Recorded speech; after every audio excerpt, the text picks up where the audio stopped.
যদি আপনি ইমো ব্যবহার করে থাকেন আপনার মোবাইলে, তাহলে আপনাকে কিন্তু এক্ষুনি একটা সেটিং কিন্তু জেনে নিতে হবে। তো সেটিংটা পাওয়ার জন্য আপনি কি করবেন, প্রথমে চলে আসবেন, আপনার ইমো থাকবে এখানে, এই জায়গায় চলে আসার পরে এখান থেকে নিচে দেখবেন এরকম প্লাস আইকন থাকবে, আপনি এইখানে ক্লিক করবেন। এই জায়গায় ক্লিক করার পর এখান থেকে মোর নামে একটা অপশন, আপনি এইখানে ক্লিক করবেন। তারপর এখান থেকে দেখবেন সিকিউরিটি এন্ড প্রাইভেসি, আপনি এইখানে ক্লিক করবেন।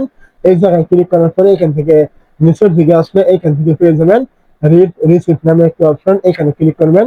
এই জায়গায় ক্লিক করার পর এখান থেকে কিন্তু আপনার এরকম কাজ ফ্রম মাই কন্ট্যাক্ট এভরিওয়ান এইখানে সিলেক্ট করা কিন্তু থাকতে পারে। আপনি কি করবেন, এইটা এখান থেকে নোবডিতে সিলেক্ট করবেন। নোবডি সিলেক্ট করলে কি হবে, এখন থেকে আপনি কারো মেসেজ দেখলে সে কিন্তু অপর পাশ থেকে আগে কিন্তু বুঝতে পারতো আপনি তার মেসেজ দেখেছেন। এখন থেকে কিন্তু আর এটা নোবডি করে দিলে কিন্তু কেউ আপনাকে ইমোতে মেসেজ করলে তার মেসেজটি দেখলেও কিন্তু সে অপর পাশ থেকে বুঝতে পারবে না আপনি তার মেসেজটি আপনি দেখেছিলেন।